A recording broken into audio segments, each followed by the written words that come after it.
É com muita alegria e gratidão que nós estamos aqui neste momento para conversarmos um pouquinho mais sobre alguns estudos que temos feito nos últimos meses, principalmente, em torno da obra da nossa querida Ivone do Amaral Pereira.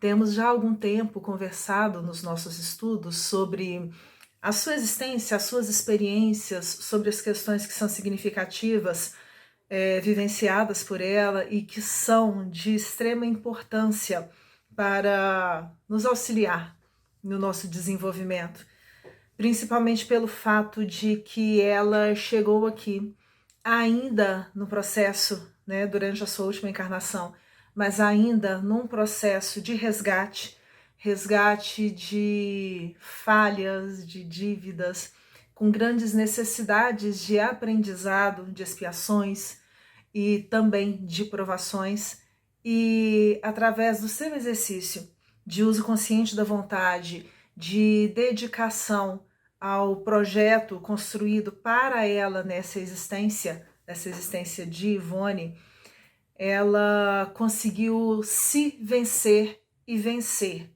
todas as etapas do aprendizado que havia sido proposto para a sua melhoria. A Ivone, ela fica conhecida dentro do nosso movimento espírita, principalmente a partir da década de 1950, quando vem a público o seu principal livro. A gente fala seu, mas consciente de que é, né, resultado de um trabalho muito amplo, muito sério, desenvolvido por ela e pelos espíritos que a acompanhavam durante a sua existência. E esse livro é o livro Memórias de um Suicida. E como nós já em outros momentos conversamos um pouquinho sobre fatos significativos da sua existência, nós optamos por hoje aproveitarmos estes minutos para conversarmos um pouquinho mais sobre o Memórias de um Suicida. Nós vamos pedir licença, mas para deixar aqui também um convite para quem quiser se debruçar um pouquinho mais sobre essa obra especificamente, mas no nosso canal do YouTube, que leva o nome, né, o nosso nome, Rogério Olímpio, nós fizemos há 3 anos atrás o estudo completo, foram 2 anos de estudo, na verdade, do livro Memórias de um Suicida, onde nós fomos, junto com aqueles que nos acompanharam, esmiuçando, né, as linhas, os textos, as colocações trazidas por ela. E nós fizemos essa opção, aliás, trazidos através da mediunidade dela.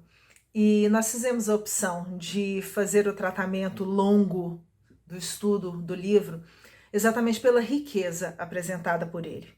Quando o livro estava prestes a ser lançado e Ivone mais uma vez teve a oportunidade de estar junto de Chico Xavier, em Pedro Leopoldo ainda, ela deixa nas suas recordações uma fala, né, uma mensagem que havia sido transmitida por Chico a ela. Numa das visitas que eram frequentes da Ivone fazer naquela localidade, à época ela morava em Belo Horizonte, mas pela proximidade ela frequentava, né, na medida do possível, sempre que possível, as reuniões do Centro Espírita em Pedro Leopoldo.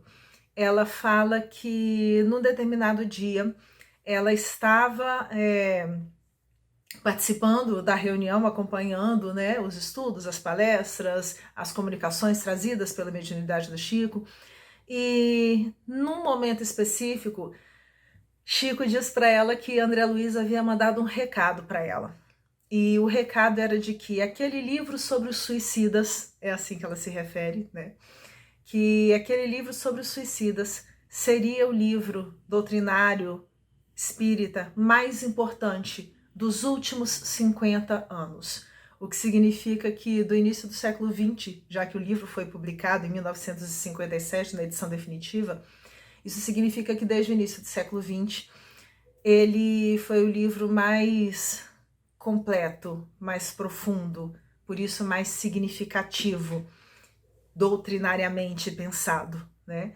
E ele também fala que seria o livro mais importante dos próximos 50 anos. O que, teoricamente, para aqueles que gostam de datas, né, a gente estaria aí se referindo a em torno de 2007. Estamos em 2023. Eu, Rogéria, particularmente, ainda não tenho notícias de outro livro que tenha conseguido superar. E do que a gente está falando? Superar em que sentido o Memórias de um Suicida?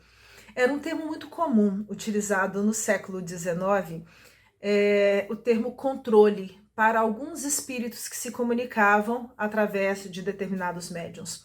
Controle era o nome dado ao espírito que não só se comunicava em momentos específicos, mas que também assumia a responsabilidade junto àquele médium, vamos dizer assim, de gerenciar todas as comunicações que seriam recebidas por ele. Por que isso é tão importante e tão significativo para a gente?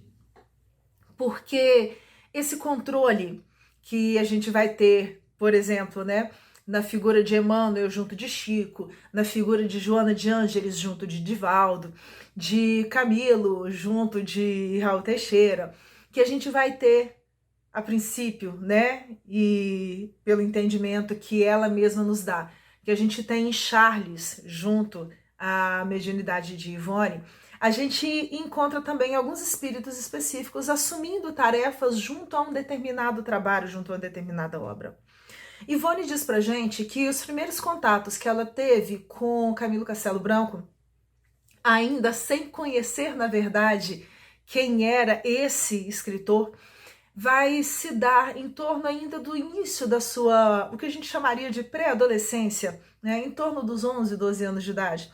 Ela fala que num determinado dia ela estava numa festa de aniversário de uma amiga, quando ela vê a vidência, né, ela já era algo muito desenvolvido desde os 4, 5 anos de idade, mas de repente ela vê num canto da sala um homem muito triste, sentado num canto com roupas assim não muito comuns daquele período, porque era, vamos dizer assim, né, a sobrecasaca, a roupagem característica de uma pessoa, né, de um português do século XIX. E aquela figura chamou a atenção dela exatamente pela tristeza que refletia no seu olhar, no seu semblante. Com o passar do tempo, essa figura vai ser cada vez mais presente, né? Não diariamente, mas vai se tornar uma presença constante junto a Ivone durante algum tempo. E num determinado momento, na casa de uma sua tia, ela encontra um livro que ela vê por acaso, ela não teve oportunidade de estudar durante muito tempo, pelo menos no ensino formal, mas ela sempre teve uma avidez muito grande pelas oportunidades de aprendizado. Ela vê um livro e, folheando esse livro, ela encontra ao fundo a foto do seu autor. Se não me engano, era O Amor de Perdição, escrito por Camilo Castelo Branco. E nesse momento que ela começa a tomar contato com essa personalidade, no sentido de que a partir daí é que ela começa a se inteirar um pouco mais sobre quem é aquela figura. Uma figura que aos poucos vai acompanhá-la em alguns momentos em que é permitido na sua existência. A gente vai comentar daqui a pouco do porquê isso. E ao mesmo tempo uma figura que, quando ela se encontra já com perto dos seus 20 anos de idade, morando na cidade mineira de Lavras, ela começa a receber deste espírito relatos das suas experiências no mundo espiritual após a sua desencarnação. Relatos que são muito próximos das experiências vividas por ela mesma, Ivone, já que ela também, durante o século XIX, havia desencarnado pelas portas do suicídio. Nós levantamos algumas possibilidades, né? São as questões que a gente começa a adivinhar a pouco e pouco, mas sabendo do, vamos dizer assim, né, da dimensão, né, da popularidade de Camilo Castelo Branco dentro do meio, né, português, lisboeta principalmente, do século XIX, e sabendo que pelas narrativas de Ivone, ela era descendente da nobreza portuguesa, era filha de condes, e também teria vivido nesse mesmo século XIX, na mesma segunda metade do século XIX, parte da vida em Lisboa, também trabalhando no meio artístico, lidando, né, com a arte no campo da música, mas lidando com a arte de alguma forma, nós podemos imaginar que é bem possível que os dois tivessem tido notícia um do outro em vida, ainda encarnados, mesmo que talvez eles não tivessem tido, a gente não tem como afirmar isso com certeza, né? Mas que talvez eles não tivessem tido a oportunidade de realmente estarem em contato um com o outro. O fato é que, por uma série de circunstâncias, Camilo, no mundo espiritual, nós vamos falar mais detalhadamente sobre essa estrutura do livro, né? Mas sendo atendido pela Legião dos Servos de Maria e sendo recolhido, acolhido num hospital que faz parte dessa colônia, ele vai encontrar lá uma série de figuras.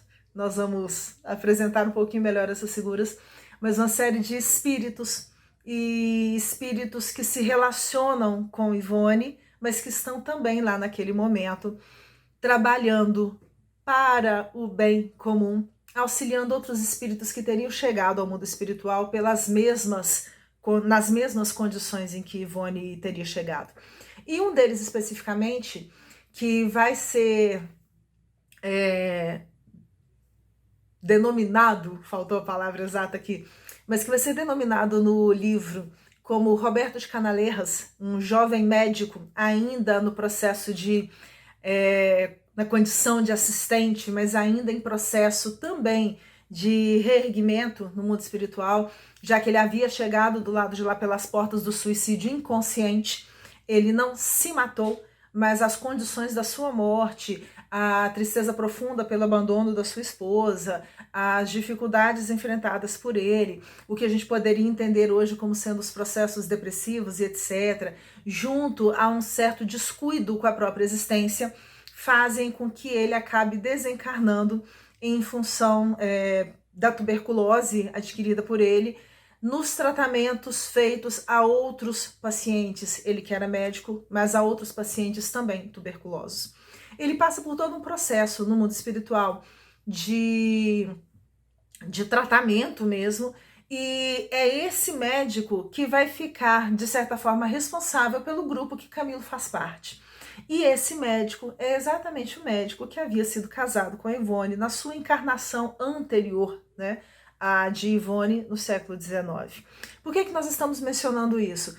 Porque essa proximidade, né, que a gente vê sendo construída entre a Ivone e o Camilo Castelo Branco, ela não é algo fortuita, do tipo, resolvi aqui, cheguei numa casa qualquer, encontrei com fulano, senti uma certa afinidade. Não, existem mais coisas por trás. Existem possibilidades de um conhecimento prévio, mesmo que distante, né? Existe essa proximidade que vai sendo construída em função dos afetos de Ivone, que estão também trabalhando na Legião dos Servos de Maria para o seu auxílio, para o auxílio de outros, e Camilo se insere nesse grupo. Existe a proximidade em função dos interesses artísticos que a gente encontra, né, tanto por parte da Ivone quanto por parte do Camilo, e a gente vê essa necessidade do reerguimento, uma já encarnada, o outro em processos de preparo para a encarnação futura, mas que teriam como ponto comum, tanto um quanto o outro, essa busca daquilo que seria possível de se alcançar através da doutrina espírita. Muito bem. A Ivone, ela começa a receber as narrativas do Camilo por volta da década de 20 em Lavras, no Centro Espírita de Lavras. Na época tinha esse nome, depois o nome foi alterado. E as recordações trazidas pelo Camilo, da mesma forma que as recordações deixadas, emergidas, vamos colocar assim, através da influência espiritual, magnética do Roberto e do Charles, vão ser utilizadas pela própria Ivone de início como sendo um chamamento, um alerta, um exercício. Primeiro, para que ela tivesse bem vivo dentro dela, as recordações bem vivas dentro dela, as recordações do que foi a realidade experimentada no retorno ao mundo espiritual após o seu suicídio, mas ao mesmo tempo um lembrete para que ela não viesse a cair novamente no mesmo erro. Principalmente porque esse suicídio do século XIX foi o segundo suicídio em menos de 200 anos. Então ela era uma suicida reincidente, o que traz toda uma série de complicações. A Ivone fala que na sua infância, um dia na igreja, ela estava, se não me engano, na cidade de Barra Mansa, na época ela morava nessa cidade, se não me engano, ela estava na igreja e num processo meio que de desdobramento, ela vê, apesar dos seus pais, né, do seu pai ser espírita, mas esse trânsito pelo meio católico era uma realidade muito comum, independente de qual a religião adotada pelas pessoas ou não, principalmente nesses meios onde os estudos da doutrina estavam ainda em processo de construção nas cidades pequenas, mas ela fala que estava diante de uma imagem de Nosso Senhor dos Passos e era como se Jesus tivesse saído daquela imagem no sentido de se materializado, no desdobramento que ela percebeu foi isso, e tivesse estendido as mãos para ela. E a mensagem que ela entendeu era que era para ela seguir com ele, porque somente assim ela conseguiria sair bem, né? Ser vencedora em tudo aquilo que ela havia se proposto a fazer nesta existência. Por que estamos recordando isso? Porque diante de todas as dificuldades materiais, existenciais, morais experimentadas pela Ivone, a gente vê no seu processo de desenvolvimento, de forma muito objetiva e clara, esse entendimento de que para ela, estamos deixando bem claro, para ela, naquela condição, o único recurso que existia para que ela conseguisse se vencer era se ela abraçasse com todas as forças possíveis do seu íntimo, da sua alma, as propostas trazidas pela doutrina dos espíritos. E ela faz isso. As recordações que ela é levada a vivenciar são com esse objetivo, de que ela não caísse, de que ela não errasse mais. Sabe aquela situação que às vezes a gente passa de fazer, por exemplo, na escola uma prova e a gente erra uma série de coisas nessa prova e depois, como parte do processo de continuação do aprendizado, o professor nos leva a rever todos aqueles exercícios, as questões, aquilo que a gente escolheu fazer, aonde que está o nosso erro, onde que está o nosso acerto, sabe esse tipo de coisa? É mais ou menos isso, aliás, é exatamente isso que Charles, Roberto e até mesmo os outros espíritos que a acompanhavam fizeram com a Ivone o tempo inteiro, de fazê-la reexaminar todas as suas recordações, pelo menos aquelas que eram necessárias para o entendimento dos sofrimentos, das dificuldades que ela estava vivendo naquela vida, e conseguisse, a partir daí, reconfigurar o seu processo de aprendizado e aceitar com mais tranquilidade aquilo que estava sendo proposto para ela. Por que nós estamos começando dessa forma? Porque muitas vezes, quando as pessoas se debruçam, por exemplo, sobre o livro Memórias de um Suicida, existe um certo estranhamento. Nós vamos entender por quê. Só para começar com uma estrutura lógica e para pegar alguns pontos que a gente deixou meio que frouxos lá para trás. O livro ele começou a ser recebido na década de 20 e ele vai ser publicado somente em 1957. Durante 30 anos a Ivone vai recebendo e vai guardando essas narrativas, essas informações e achando em muitos momentos que aquilo era objeto de mistificação, que aquilo era resultado de um processo de mistificação que teria sido vivido por ela. Por que isso? Principalmente por causa de algumas situações, de algumas cenas que são narradas que eram completamente fora de qualquer lógica passível de ser aceita nesses primeiros anos, nessas primeiras décadas do século XX. Nós vamos tocar com um pouco mais de calma nesse ponto. Rogéria, mas você falou lá atrás numa tal história de controle. O que isso tem a ver com a Memória de um Suicida? Porque você passou para a questão da fala de Chico e assim por diante. Como que esse livro pode ser tão importante assim? Pois é, quando a gente estuda a história do Espiritismo, a figura que, de certa forma, vai quase que, e a gente está falando muito de certa forma mesmo, mas é o entendimento que a gente tem, que vai quase que suceder a figura de Kardec nesse processo de divulgação, de consolidação, de difusão da doutrina espírita após a desencarnação do mestre Lyonês, quem vai assumir em grande medida esse papel, inclusive atuando como secretário, como presidente dos congressos internacionais de espiritismo até a primeira e segunda década do século XX, vai ser a figura de Leon Denis. E exatamente pelo seu conhecimento, pelo seu caráter, por tudo aquilo que ele conseguiu desenvolver, pelas obras deixadas, pelo profundo conhecimento dele da doutrina dos espíritos, a par de uma grande capacidade intelectual de entendimento, de compreensão das questões do mundo, Leon Denis vai escrever vários livros e vai ser uma figura-chave nessa continuidade daquilo que a gente poderia chamar de movimento espírita. E quando, por volta da década de 40, finalzinho da década de 40, início da década de 50, os espíritos responsáveis pela reencarnação da Ivone entendem que aquilo que havia sido ensaiado pelo Camilo, junto da sua mediunidade de psicografia, junto da sua capacidade de desdobramento, todas aquelas notícias trazidas, né? Esses espíritos vão entender que essas recordações poderiam ser úteis no sentido de funcionar como um aviso, como um chamamento, né? Para aqueles que talvez estejam querendo se aventurar pelo suicídio. Quando esses espíritos entendem a possibilidade e começam a planejar essa mudança de rota da reencarnação da Ivone. E por que a gente fala de mudança de rota? Porque até aquele momento ela tinha se trabalhado, ela tinha feito em si as mudanças, os exercícios, e a gente fala de exercício em termos de exercícios disciplinares mesmo, de vigilância, de conduta. Até aquele momento, por volta da década de 40, ela havia trabalhado em si tudo aquilo que era mais urgente e necessário. E da mesma forma que a pessoa que consegue fazer grande parte do dever de casa e fica livre daquela parte pode se permitir outras coisas, os espíritos entenderam, esse grupo responsável pela sua encarnação, que as suas experiências poderiam ser úteis para outras crianças, para outras criaturas, não crianças.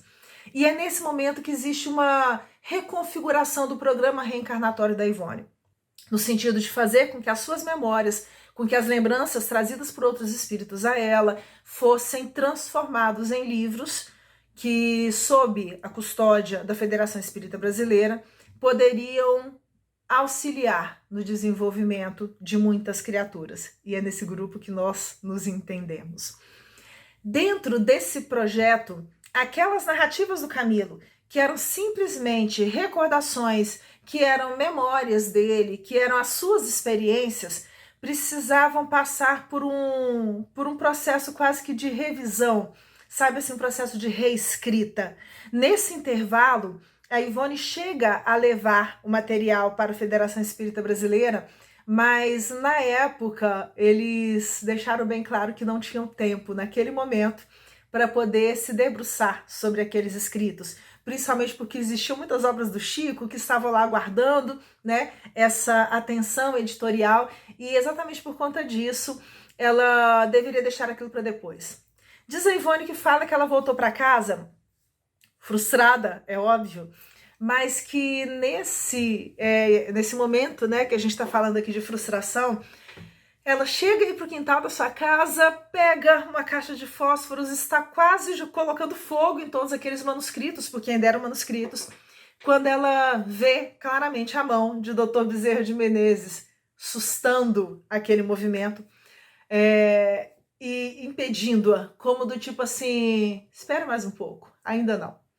Ela aceita a sugestão, meio que sem entender, ela não questionava muito algumas orientações nesse sentido, mas ela guarda aqueles manuscritos e ela fala que, com o passar do tempo, ela entendeu que aquilo ainda não estava pronto, porque eram só as recordações.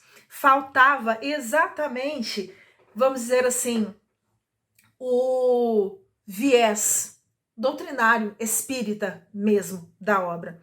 E como a gente falou em controle, vamos falar aqui como se fosse de um revisor ou de um coautor, né? Porque o Memórias de um Suicida, teoricamente, é escrito pelo Camilo Castelo Branco, mas existe uma coautoria, né? Nesse momento é convidado e entra em cena a figura de Leon Denis, porque Leon Denis é convidado para fazer exatamente essa revisão doutrinária que aqueles escritos precisavam receber.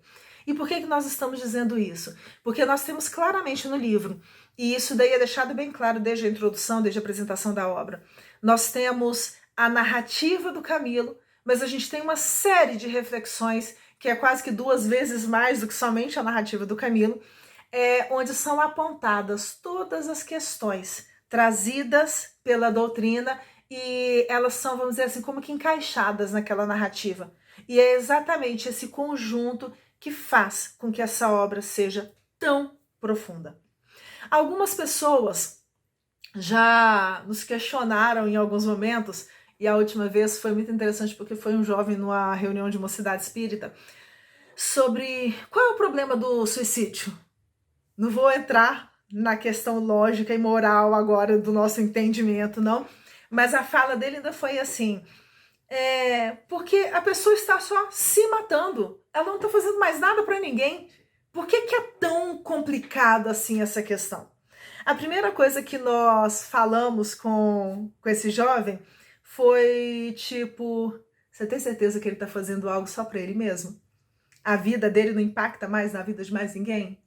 Vamos imaginar que talvez o planejamento reencarnatório dele dizia, ele tinha aceitado esse compromisso de receber como filhos 2, 3 crianças.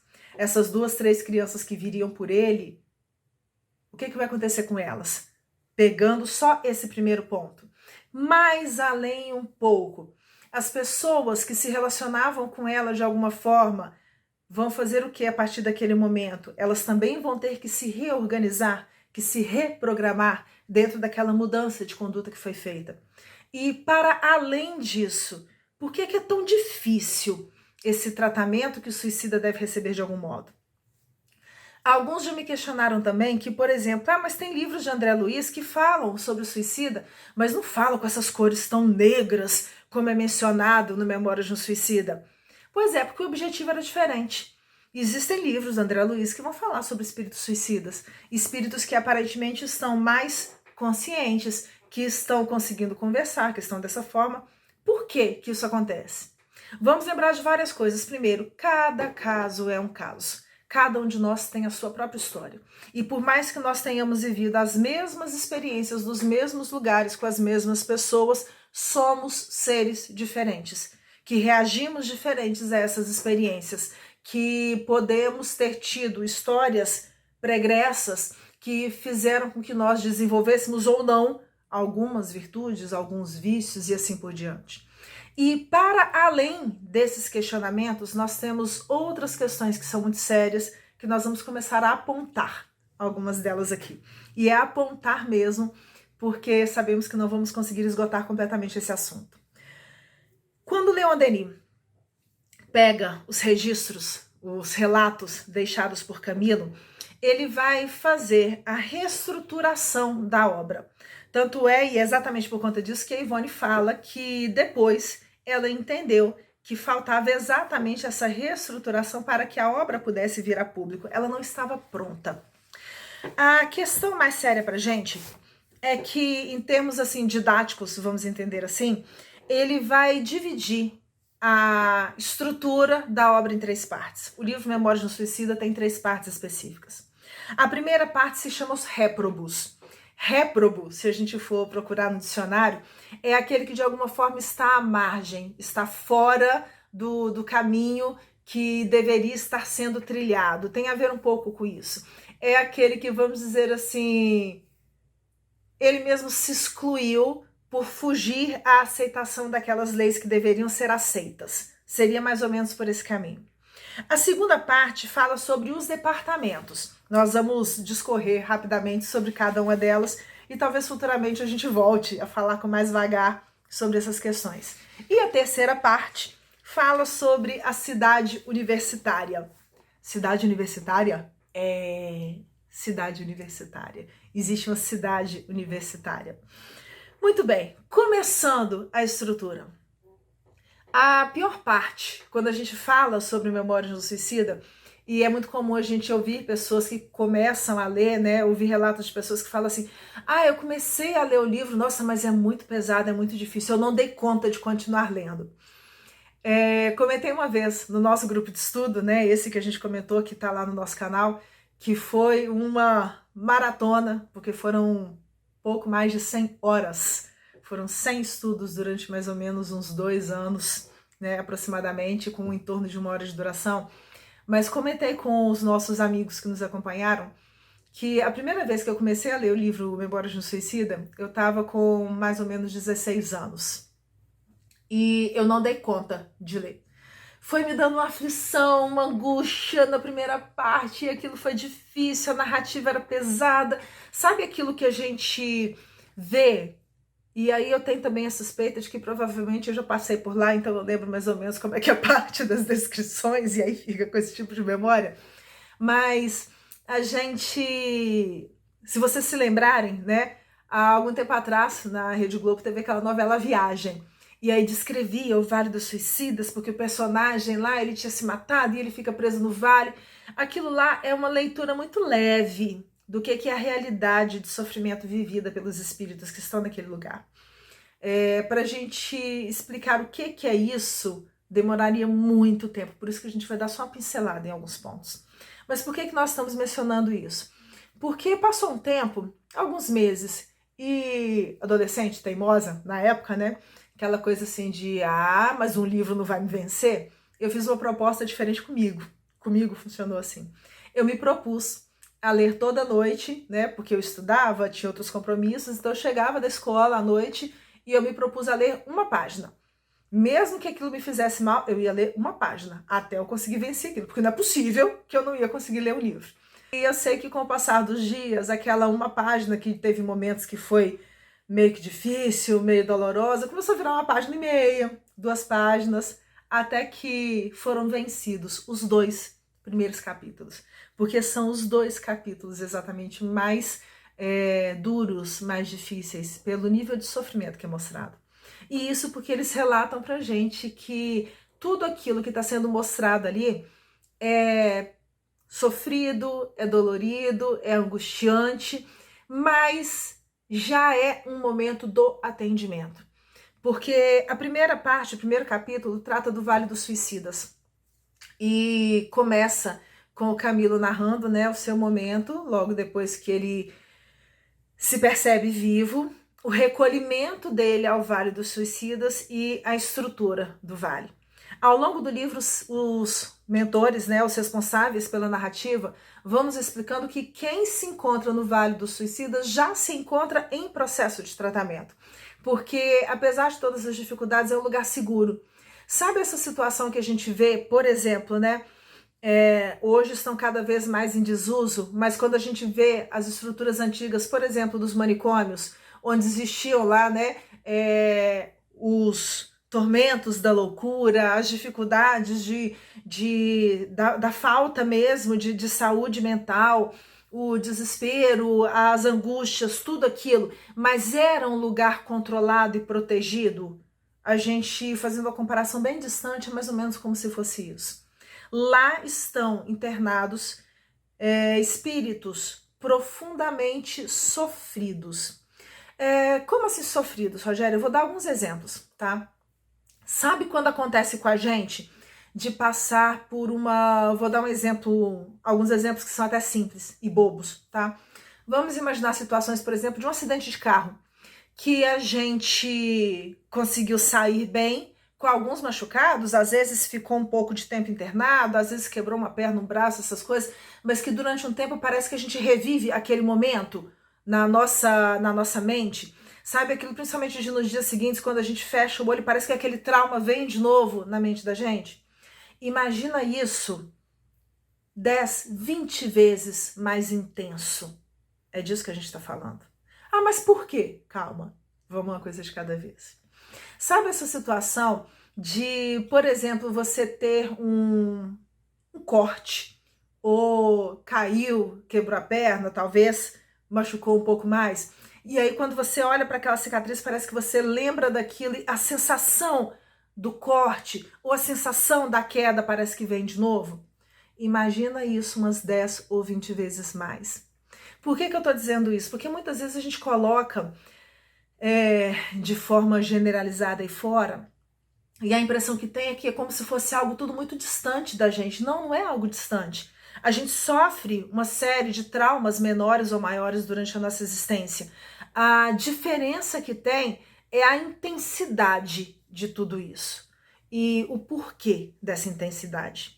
A primeira parte do livro, que é essa, os réprobos, que é focada mais, né, nos espíritos que estão sendo acolhidos, vai tratar principalmente do seu despertar na espiritualidade, não necessariamente despertar da consciência, mas esse despertar depois da morte provocada e a constatação da continuidade da vida.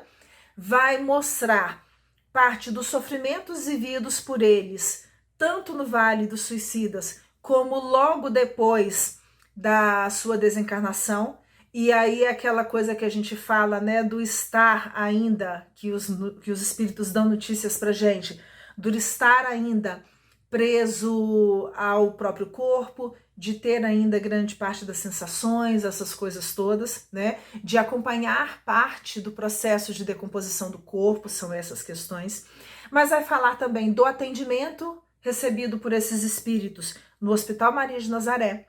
Vai ser mencionado um pouco da história de cada um deles e de um espírito em especial, que é o Jerônimo de Araújo Silveira, e das circunstâncias em torno da família dele, porque o Jerônimo é o exemplo daquele paciente que se nega a receber o tratamento, e aí vai ser feito todo um acompanhamento diferenciado para que ele possa ser atendido, mas vai falar também do reconhecimento.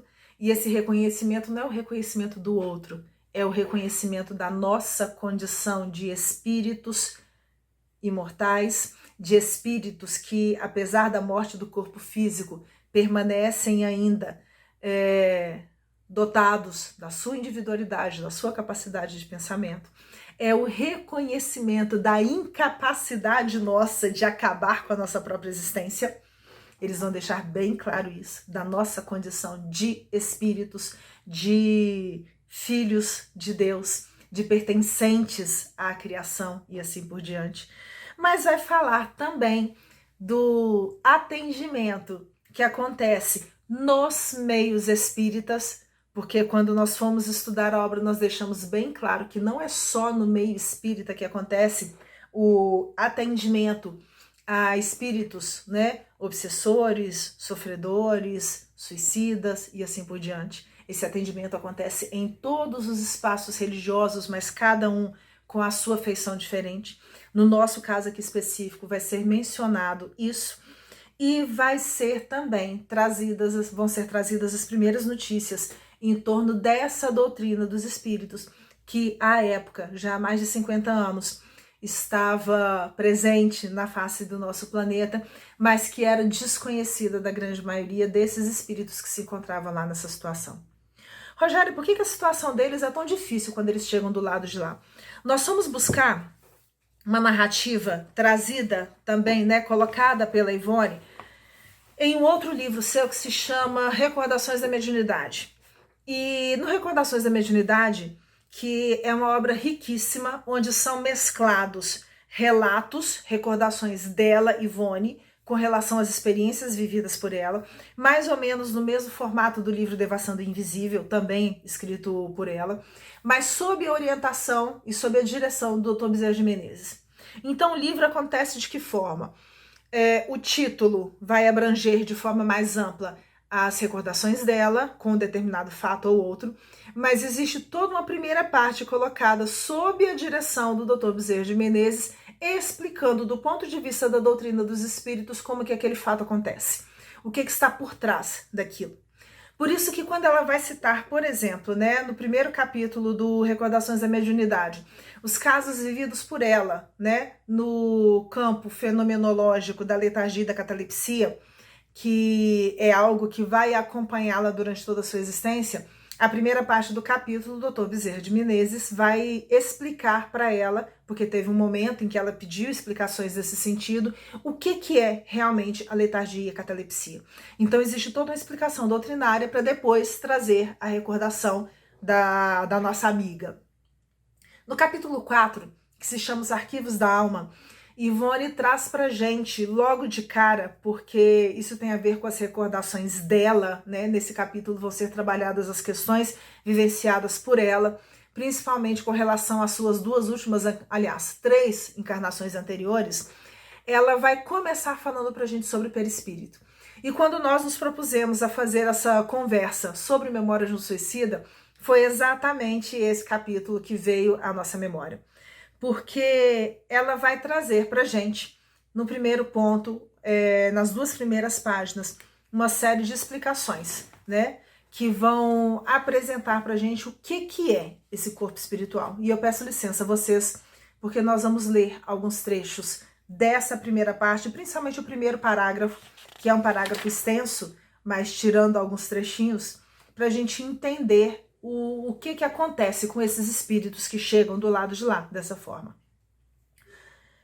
Eles vão dizer pra gente o seguinte: segundo os sábios pesquisadores da ciência espírita, o perispírito ou corpo fluídico, em termos de estrutura da sua natureza, é composta de 3 espécies de fluidos. A estrutura da natureza do perispírito é formada de 3 tipos de fluidos diferentes. Primeiro, o fluido elétrico. Segundo, o fluido magnético. E terceiro, o fluido cósmico universal. Apesar deles deixarem bem claro, né, o tempo inteiro, que tanto o fluido elétrico quanto o fluido magnético são variações do fluido cósmico universal. Eles vão lembrar que esse fluido cósmico universal é também considerado pelos espiritistas, ela usa muitos termos, né, no seu livro, que são termos ainda mais dessa primeira metade do século XX, ele é considerado a 5ª essência da matéria. Quando nós vamos buscar o entendimento do que é essa matéria quintessenciada, né? Alguns estudos que são apresentados falam pra gente que seria como se fosse uma matéria mais sutil, tem uma explicação por esse lado. Mas a gente lembra também, né? E os estudiosos vão nos recordar isso, que durante o século XIX existiam os 4 elementos, né, mais importantes, e aí a gente lembra dentro dos estudos lá anteriores, da ciência, da alquimia, etc., a ideia da água, do ar, do fogo e da terra, mas haveria também uma 5ª essência que seria relacionada diretamente com o espírito. Então seria essa base, né, essa base formadora, que os espíritos vão dizer pra gente que preenche todo o universo. Traduzindo então e simplificando, cada um de nós possui um perispírito, nome dado por Allan Kardec a esse corpo fluídico, e que ele vai utilizar exatamente para poder fazer uma comparação com o perisperma que existe na semente das plantas, que vai ser também, quando a gente vê isso no Livro dos Espíritos, a descrição é essa, né? O perisperma é aquele envoltório que vai tanto proteger vamos dizer assim, a essência criadora daquela semente, né? Essa base, que é exatamente a base que vai florescer lá na frente, mas que dá também todos os recursos de alimentação para que aquele núcleo possa vir um dia germinar. Pausa e continuando.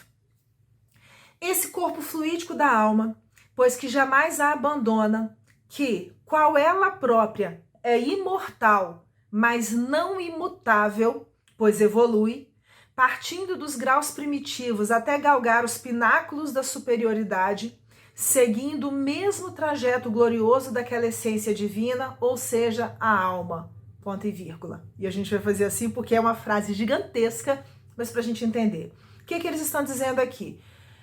O perispírito ele não deixa de existir, mas ele muda. Da mesma forma que nós vamos evoluindo, ele vai mudando também. Mudando de que forma? A cada momento, em cada lugar onde a gente chega, em cada planeta onde a gente vai reencarnar, nós acabamos atraindo, né, parte dos elementos materiais da matéria destes planetas, e o nosso perispírito também é formado exatamente dessas matérias.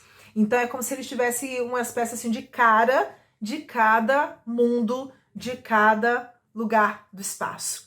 Ao mesmo tempo, quanto mais nós vamos evoluindo, nós espíritos, esse perispírito, ele vai se depurando, ele vai perdendo cada vez mais essa característica grosseira. E o que a gente vai entender dessa forma, né? Se a gente for olhar em termos de comparação, é interessante quando a gente lembra, e aí é só viagem mesmo, mas para a gente ter uma ideia, tá? Não é nada textual, não é nada disso.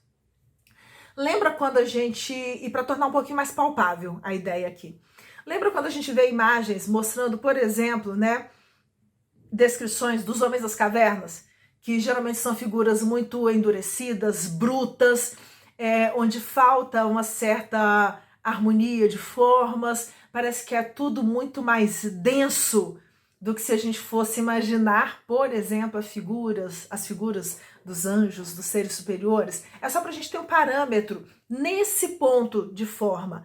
Não significa que seja isso ao pé da letra, mas é para a gente entender que existe também uma mutação desse corpo fluídico, uma alteração desse corpo fluídico que vai acompanhar a evolução do espírito que é vestido com esse corpo fluídico. Mais ainda, seguindo a partir daí, esse admirável corpo intermediário que tanto participa do fluido imponderável, no sentido, né, do fluido cósmico universal, como da matéria sublimada à quinta essência. Ele pertence tanto a essa condição do fluido cósmico universal, quanto a essa condição da matéria sublimada. É também, o perispírito, chamado também mediador plástico, é também o transmissor das vontades da alma ou ser inteligente. Então vamos entender aqui os pontos, né? Ele não é imutável, ele vai, né, seguir esse trajeto de desenvolvimento também da alma, mas aí eles começam a colocar aqui alguns pontos que são interessantes. Ele participa tanto da questão do fluido cósmico universal quanto da esfera da matéria, mas aí ela começa a apontar propriedades ou ações possíveis ou pertencentes a essa categoria perispírito que a gente está falando aqui. É o transmissor das vontades da alma ou do ser inteligente, a ação da matéria humanizada ou corpo físico. É através do perispírito que eu, Rogéria, transmito as minhas vontades para esse corpo físico e faço com que ele se movimente. Ah, Rogéria, mas não é o cérebro? Pois é, né? E quem é que manda o cérebro fazer essas coisas? Ah, mas é o espírito. Como? O espírito consegue sozinho pegar aqui? Então, o perispírito vai ser aquele que vai transmitir a vontade do espírito no sentido de comunicação a esse corpo físico. Mais ainda, então vamos lá, transmite as vontades. Seguinte, é a sede das sensações que agitam nossas sensibilidades. Sensações que tanto mais amplas serão quanto mais ele próprio progrida. Vou repetir. É a sede das sensações que agitam nossas sensibilidades. À medida que nós vamos evoluindo, nós vamos conseguindo perceber com mais clareza, né, através assim dessas sensações, aquilo que está à nossa volta. E é no perispírito que vai estar presente, né, a sede dessas sensações. Ah, mas não é o corpo que percebe? Mas quem é que decodifica? Ah, mas é o cérebro. Quem é que manda no cérebro? O perispírito. Seguindo, esse corpo celeste, como definiu o grande Paulo de Tarso, corpo astral, o outro nome que é dado, no enunciado dos orientalistas, de onde lhe advém a confirmação do progresso, o perispírito forma esteio, lembrando que esteio é a sustentação, que mantém e conserva a própria estrutura do corpo carnal, conservando a personalidade detida na carne. Personalidade detida na carne. Personalidade é o nome que é dado, vamos colocar de forma bem simplista aqui, para, por exemplo, explicar o que é esse eu, Rogéria, que está aqui nesse momento. Que lá atrás teve outros nomes, outras experiências, viveu em outras culturas, outras realidades. Cada uma das nossas existências, essa manifestação do nosso espírito é o que recebe o nome de personalidade. Então, voltando de trás para frente. O perispírito conserva a personalidade detida na carne. Por quê? porque ele vai dar forma, ele vai ser a base, vai ser a sustentação, é o que vai conservar a estrutura desse corpo que neste momento serve de roupagem para essa personalidade que eu, espírito, neste momento estou apresentando como sendo Rogéria. Mais ainda, quando fala de personalidade detida na carne, ela coloca 2 pontos. Do que eles estão falando? Pensamento, vontade, memória, fisionomia, etc. Enquanto as células humanas sofrem as variadas renovações periódicas, além de outras singulares propriedades. Possui também uma das mais importantes que a mentalidade humana poderia conceber, consoante o provaram numerosas experiências científicas. Ele arquiva em seus refolhos, como que superpostas em camadas vibratórias, todos os acontecimentos, todos os fatos, atos, sensações e até os pensamentos que tenhamos produzido através das nossas imensas etapas evolutivas. Por isso que ela vai colocar nesse capítulo o nome de Arquivos da Alma. É no perispírito que ficam arquivados todos os fatos, todos os atos, tudo aquilo que nós já experienciamos ao longo da nossa existência. Ao mesmo tempo, vou voltar aqui nesse trecho, eles já estão lembrando aqui, e é legal de pensar que eles estão lembrando coisas que a ciência mostra pra gente, né? A velocidade da mudança. Se a gente for lembrar, coisinhas bobas de novo, periodicamente, não lembro de quantos em quantos, não é a minha área de estudo, né? Mas de tantos em tantos anos, materialmente, por exemplo, a nossa pele, musculatura, ossos, ela se renova. O que significa que esse corpo que eu tô aqui, ele não necessariamente é formado por todos os elementos integralmente que o acompanharam desde o seu nascimento. Existe o processo de desenvolvimento, de reprodução das próprias células, existe o processo de crescimento, existe o processo de adoecimento e de morte de algumas células. A gente sabe que a nossa pele se renova frequentemente. O que dá coesão a isso tudo? Por isso que ele menciona ali atrás, conservando a personalidade detida na carne, pensamento, vontade, memória, fisionomia, etc., enquanto as células humanas sofrem as variadas renovações periódicas. Por que nós pegamos esse trecho aqui? Porque quando eu mato o meu corpo físico, quando eu destruo essa estrutura material que me foi dada aqui, é exatamente, né? Ah, Rogério, mas não é só o corpo que morre? O corpo é que morre. Mas é exatamente o perispírito que vai sofrer o maior impacto. É como se, no nosso estudo uma vez eu fiz um exemplo muito bobo, mas é pra gente entender. É como se eu tivesse uma forma com um bolo dentro, mas por um motivo qualquer eu quisesse destruir aquele bolo e destruísse ele a marteladas e a forma também ficasse danificada.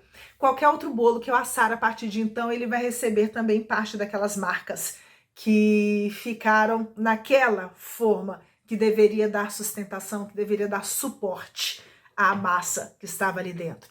O problema principal abordado na primeira parte do livro, e me perdoe, eu acho que talvez a gente tenha que voltar depois para mencionar alguns outros trechos, e é exatamente o problema da dificuldade maior de todos nós espíritos que em algum momento optamos, infelizmente, por fugir dos compromissos da matéria, destruindo a vida do corpo físico.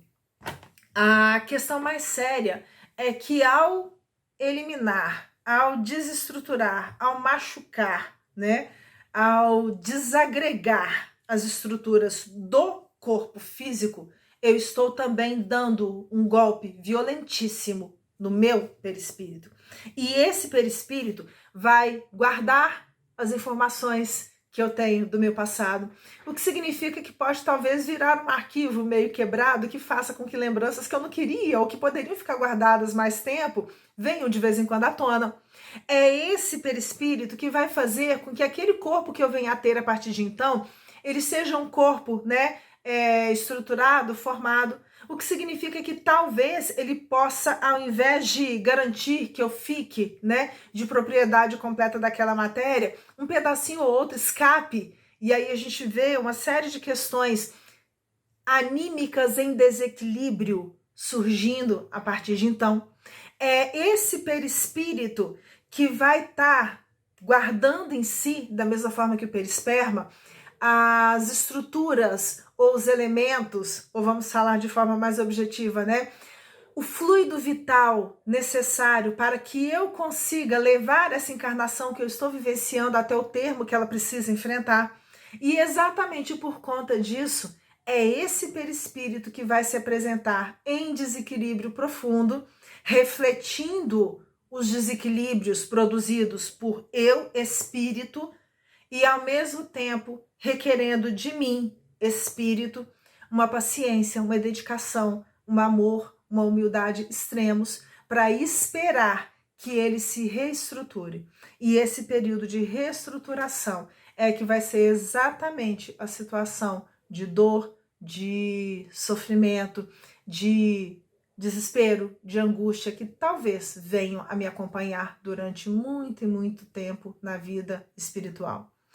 Esse primeiro momento do livro Memórias de um Suicida traz para a gente exatamente as reflexões em torno de todo o processo de tratamento vivenciado por eles, que é um tratamento magnético, porque visa a reestruturação das moléculas, de tudo aquilo de matéria, né, de fluido que existe em torno do corpo espiritual, mas que é também um trabalho muito sério, muito complexo, de análise do que eu fiz, do que eu deveria ter feito, de onde eu falhei e ao mesmo tempo de recordação de quem eu sou, do que eu vim fazer, do para onde eu vou e de como que as escolhas que eu faço na minha existência podem impactar profundamente, não somente a minha vida neste momento, mas em muitos casos pedem um trabalho de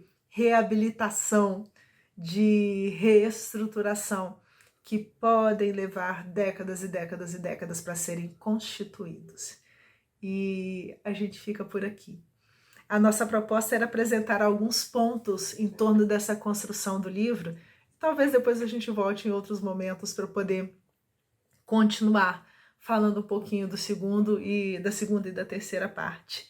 Mas eu queria agradecer pela paciência, pela oportunidade e que nós possamos todos ter uma excelente noite, excelentes dias e dias mais conscientes, sabedores de que, apesar das nossas escolhas equivocadas, da rebeldia que ainda faz parte das nossas existências, os nossos amores de todas as vidas, de todas as existências, nos acompanham o tempo inteiro e estão ansiosamente aguardando por todos nós. Muito obrigada.